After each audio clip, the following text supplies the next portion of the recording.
then to the other, the clever animal started to turn round. " He can almost speak," cried Nikita. " My word, how well he knows what to do! On you go, then! On with you! Tch, tch! " The wind was now at their backs again, and it seemed warmer. " Ah, what a knowing fellow he is! " went on Nikita, delighted with his pet. " Kirghizenok is strong enough, of course, but an absolute fool, whereas this fellow — well, see what he found out with his ears alone. No need of telegraphs for him, when he can smell out a road a verst away." And indeed, less than half an hour later, a black object, either a wood or a village, began to loom ahead, while the posts reappeared on their right, placing it beyond doubt that the travellers had hit the road once more. " If this isn't Grishkino again! " exclaimed Nikita suddenly. And Grishkino it was. On their left showed the barn with the dust blowing from its roof, while further on could be seen the clothes-line with its burden of shirts and drawers still fluttering in the wind. Once again they drove up the street and found everything grow suddenly quiet and warm and cheerful. Once again the miry roadway appeared, voices and singing became audible, and the dog barked as before. The dusk, however, was now so far advanced that lights could be seen gleaming in some of the windows.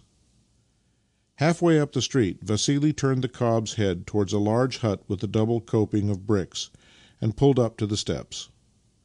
Nikita approached the gleaming, snow-encrusted window, in the light of which the dancing snowflakes glittered brightly, and knocked at the pane with the butt end of his whip. " Who is there? " cried a voice in answer to Nikita's summons. " The Brekhunoffs, from Gristi, brother," replied Nikita. " Please let us in." Someone could be heard moving away from the window, and in another 2 minutes the sound of the inner door opening with a wrench. Then the latch of the outer door rattled, and there came out a tall, old, white-bearded muzhik, holding the door half closed behind him to keep the wind from blowing into the hut. He was clad in a fur coat, hastily thrown over a white holiday shirt, while behind him stood a young fellow in a red shirt and tall boots. " How is it with you, Andreitch? " inquired the old man. " We have lost our way, my friend," replied Vassili. " We tried to get to Goviatchkina, but landed here, and we set off again and have just missed the road for the second time."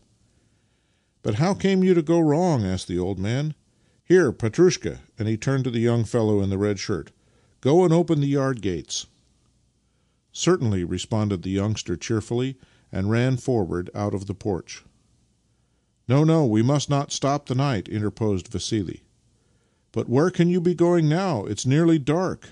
You had much better stay here." " I should have been only too glad to do so, but I simply cannot. Business, you see, my friend, and business won't wait." " Then at least come in and warm yourselves with some tea," said the old man.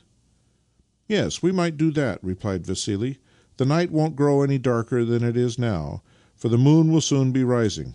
Shall we go in and warm ourselves, Nikita? "" Yes, I could do with something to warm me," replied Nikita, who was desperately cold, and only too eager to thaw his frozen limbs before a stove. Vassili thereupon entered the hut with the old man, while Nikita drove the sledge through the yard gates duly opened for him by Petrushka. Under the latter's guidance he then led the cob under the roof of a shed. The shed was heaped high with dung, so that the cob's lofty douga caught upon a beam, whereupon the cock and the hens which were roosting there were moved to uneasy flutterings and scratchings of their claws. Some sheep darted away in terror, with much pattering of their hoofs over the frozen dung, and a dog whined loudly, then growled in angry alarm, and finally barked at the intruder in puppy fashion.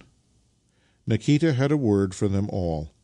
He begged the hens' pardon, and quieted them by saying that he would not disturb them further, chided the sheep for their unreasoning nervousness, and never ceased to make overtures to the dog as he tied up his steed. " We shall be all right now," he said as he beat the snow from his clothes. " Hush, then, how he growls! " he added to the dog. " It's all right now. Quiet, then, stupid. Be quiet. You are only disturbing yourself for nothing. We are not thieves. They are what we might call Our 3 domestic councillors," remarked Petrushka as he drew the sledge under the shed with his powerful hands. " Why councillors? " asked Nikita. " Because," said Petrushka with a smile, " you will find it written in Paulson's book, ' When a thief is sneaking up to a house, the dog barks out in his own language, Wake up! The cock sings out, Get up! And the cat starts washing herself, meaning thereby to say, A guest is at hand, so let us be ready to receive him.' " Petrushka, it seemed, was of a literary turn, and knew by heart the only book which he possessed — some book or other by Paulson. He was particularly fond of it when he had had a little to drink, as now, and would quote such extracts from it as might seem to him to fit the occasion. " That is just right," observed Nikita. " Yes, isn't it? " answered Petrushka. " But you are simply frozen. Shall I take you in to tea now, my boy? "" Yes, by all means," replied Nikita, and they crossed the yard to the hut door.